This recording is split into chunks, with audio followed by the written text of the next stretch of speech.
श्री गणेशाय नमः। जय श्री कृष्ण। राधे राधे। दोस्तों, इस वर्ष जितिया निर्जला व्रत शुक्रवार 6 अक्टूबर 2023 को रखा जाएगा। इस दिन जितिया व्रत कथा सुनी जाती है। दोस्तों, पुत्र की रक्षा के लिए किए जाने वाला व्रत जीवित पुत्र का यह जितिया का विशेष महत्व है। इस दिन माताएं अपने संतान की रक्षा और कुशलता के लिए निर्जला व्रत करती है। जीमूत वाहन के नाम पर भी जीवित पुत्र का व्रत का नाम पड़ा है। तो दोस्तों, इस वीडियो में मैं आपको सुनाने वाली हूँ जितिया की व्रत कथा। यह कथा है एक काग और रावण रानी की। तो चलिए दोस्तों, हम श्रवण करें इस कथा को। दोस्तों, एक नगरी है, उसमें एक बाग है। बाग में एक फकीर रहता है। वह बस्ती में से भीख मांग कर खाता था। कोई आटा देता था तो कोई रोटी देता था तो कोई अनाज देता था। परंतु आश्विन महीने के आने के बाद सब औरतें एक जगह बैठकर जितिया महाराज की कहानी सुनती और कहती थी। किसी के घर पर कोई नहीं मिलता था तो वह फकीर परेशान हो गया। जब उसे मालूम हुआ कि सभी औरतें एक जगह बैठकर जितिया महाराज की कहानी सुन रही है तो वो भी वही बैठ गया और वह भी उनके पास बैठकर जितिया महाराज की कहानी सुनने लगा। उसने पूछा कि इनको सुनने से क्या होता है। तो उन्हीं महिलाओं में से एक महिला ने कहा कि पुत्र, अन्न, धन सब कुछ मिलता है। तो इस पर फकीर बोला कि मेरे भी तो कुछ नहीं है। जितिया महाराज चाहे तो मुझे भी जरूर कुछ देंगे। दोस्तों, कुछ दिनों बाद फकीर की हथेली में एक फफोला हो गया और वह फफोला दिन पर दिन बढ़ते गया और कुछ दिनों के भीतर फफोले में से एक सुंदर सी कन्या जन्मी। दोस्तों, वह कन्या जीमूत वाहन भगवान का ही वरदान थी। फकीर ने बाग में एक पेड़ पर कन्या के लिए झूला लगा दिया और उसको झूला झूलाता था और झूला देते हुए बोलता, झूलो मारी नान भाई, झूलो मारी फूला भाई, तेरी शादी तो मैं राजा के घर पर कराऊंगा। चूंकि वह कन्या जीमूत वाहन भगवान का वरदान थी तो वह जल्दी जल्दी बड़ी होने लगी और बहुत ही खूबसूरत दिखती थी। कन्या के बड़ी होने के कुछ समय पश्चात बाग में एक राजा घूमने आए थे। घूमने आए हुए राजा ने कन्या को देखा और मन में सोचा कि यह कन्या कितनी खूबसूरत है, इससे तो मैं शादी करूंगा, सिर्फ मैं ही इससे शादी करूंगा। राजा ने जब पता करवाया कि यह कन्या किसकी है तो उसे पता चला कि यह तो फकीर की कन्या है। राजा ने फकीर को बोला कि तुम्हारी कन्या से शादी करना चाहता हूँ। इस पर फकीर बोला कि आप तो राजा है और मैं तो गरीब हूँ। मैं गरीब फकीर कैसे आपसे मेरी कन्या की शादी करा दूँ? मैं आपसे शादी नहीं करा सकता। राजा नहीं मानता है और वह फकीर से कहता है कि मुझे तो तुम्हारी कन्या से ही शादी करनी है। फकीर अपनी कन्या की राजा से शादी करने को तैयार हो गया और राजा ने तो उस फकीर की बेटी से शादी कर ली। राजा की रानियां तो पहले से ही थी, पर कुंवर किसी भी रानी के नहीं थे। नई रानी ज्यादा सुंदर थी तो राजा उससे ज्यादा खुश रहते थे और उसको दूसरी रानियों से ज्यादा चाहते थे। कुछ दिनों बाद जीमूत वाहन भगवान की कृपा से रानी गर्भवती हुई और राजा के व्यापार के लिए दूसरे देश जाने का समय आया तो रानी बोली कि आपके जाने के बाद मेरा ध्यान कौन रखेगा? मेरे से दूसरी रानियां थोड़ी नाराज रहती है। राजा ने बोला कि सबसे बड़ी रानी है, वो थोड़ी समझदार है, मैं उसको जिम्मेदारी देकर जाऊंगा और मेरे को कुछ निशानी दे दो ताकि मुझे भी पता लग जाएगा। रानी ने गुलाब की कली निशानी के रूप में राजा को दे दी। 9 महीने पूरे होने पर बड़ी रानी ने दाई माँ को पैसे देकर समझा दिया कि अगर इसका लड़का हो जाएगा तो राजा हमको अच्छा नहीं रखेंगे। उसको बोलना कि राजा के यहाँ ऐसा नियम है कि आंखों पर पट्टी बांधकर बच्चे को जन्म देती है और तू बच्चे को भैंस को खिला देना। दाई माँ ने ऐसा ही किया और छोटी रानी से कहा कि राजा के कहा कुंवर लिखा है, राजा के कुंवर भाग्य में होता तो दूसरी रानियों के भी तो होता। छोटी रानी को ऐसा कहने के पश्चात उसके बच्चे को भैंस के सामने रख दिया। उस समय सतयुग चल रहा था तो भैंस उस बच्चे को पूरा का पूरा निकल गई। वह भैंस पहले तो उसको चाटने लगी और बाद में वह उसके मुंह में चला गया। 10 महीने बाद भैंस के पारा हुआ। अब उधर राजा के पास कली खिली। राजा के वापस लौटने पर खूब बड़ा जलसा हुआ। राजा तो भूल ही गए थे कि उसके 7वीं रानी भी है और दूसरी रानियों ने उस 7वीं रानी को चमड़े के कपड़े पहनाकर एक बांस की लकड़ी देकर महल के ऊपर कोवे उड़ाने वाली बना दिया था। जब भैंसा कुछ बड़ा हुआ तो किसी और को तो नहीं, लेकिन बड़ी रानिया को भेटिया मारता था। बड़ी रानी ने सोचा कि यह तो वही दुश्मन है।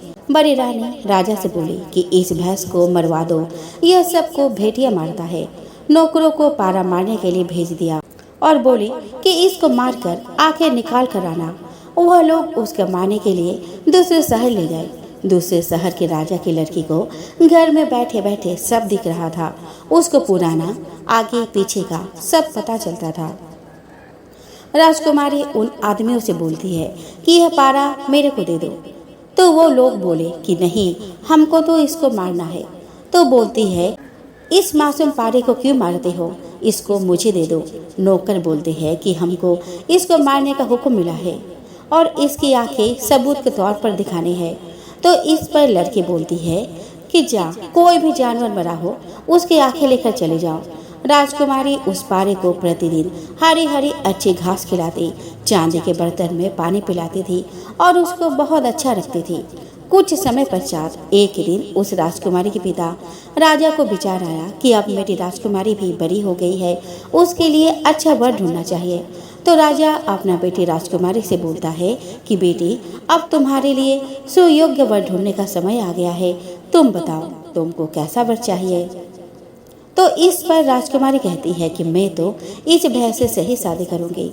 राजा रानी बोलते हैं कि भैंसे से कोई शादी करता है क्या, परंतु राजकुमारी नहीं मानती है। तो वो कहती है कि मैं तो भैंसे से ही शादी करूंगी। राजकुमारी की जिद करने पर उसकी शादी भैंसे से करा देते हैं। एक दिन राजा शिकार खेलकर घर आए तो गोखरे में राजकुमारी के साथ रात को किसी कुंवर को बैठा देखा तो डर गए कि राजकुमारी किस कुमार से बातें कर रही है। राजा ने रानी से बोला कि अपनी राजकुमारी किसी कुमार से बातें कर रही है। रानी ने कहा कि अरे हाँ, मैं तो बताना ही भूल गई थी, अपनी राजकुमारी तो बहुत ही समझदार है। अपनी राजकुमारी ने जिस पारे से शादी करी थी ना, उसमें से रात को एक सुंदर सा कुंवर निकलता है और सुबह होते ही वह कुंवर पारे के खोली में चला जाता है।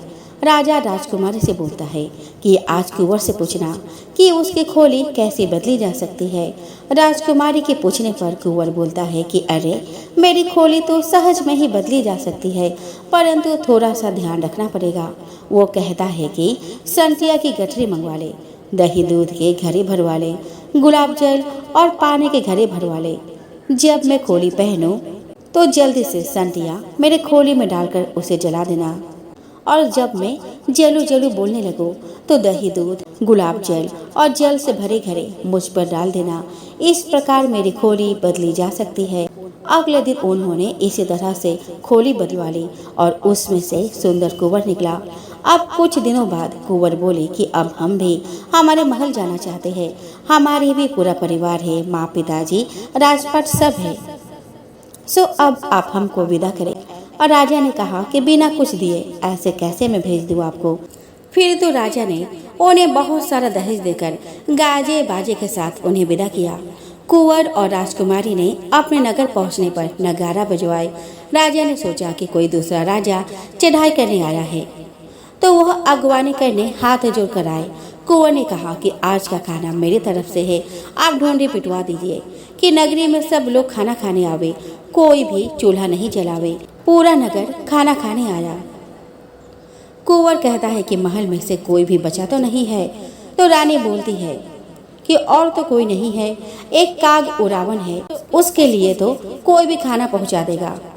तो इस पर वह कुंवर बोलता है कि नहीं नहीं, वह जिस भी हालत में है उसको लाना पड़ेगा, तभी मेरी प्रसादी पूरी होगी। फिर राजा की सातवीं रानी, जिसको बड़ी रानी ने काग ओरावन बना दिया था, उसको लेकर आए। कुंवर ने राजकुमारी को इशारा किया कि यही मेरी असली माँ है।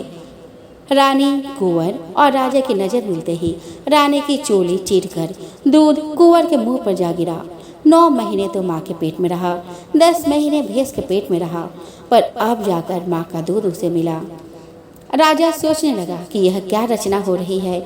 उधर इस घटना के बारे में जब बड़ी रानी को पता चला तो वह सोचने लगी कि हो ना हो यह कुंवर वही दुश्मन दिखता है।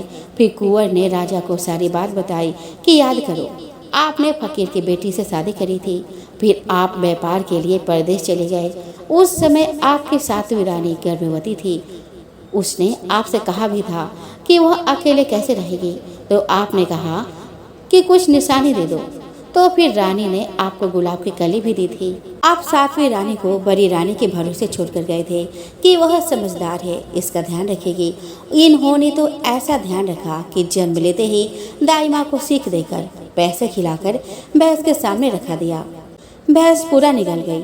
10 महीने बाद भैंस के पारा हुआ।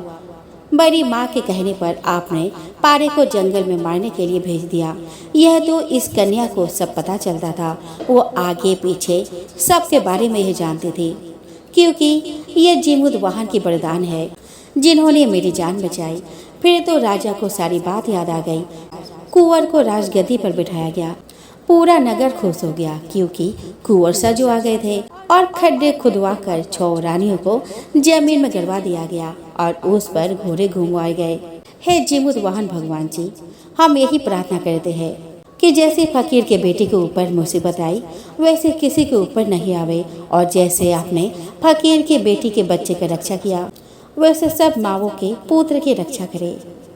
तो बोलो जीमुद वाहन भगवान की जय।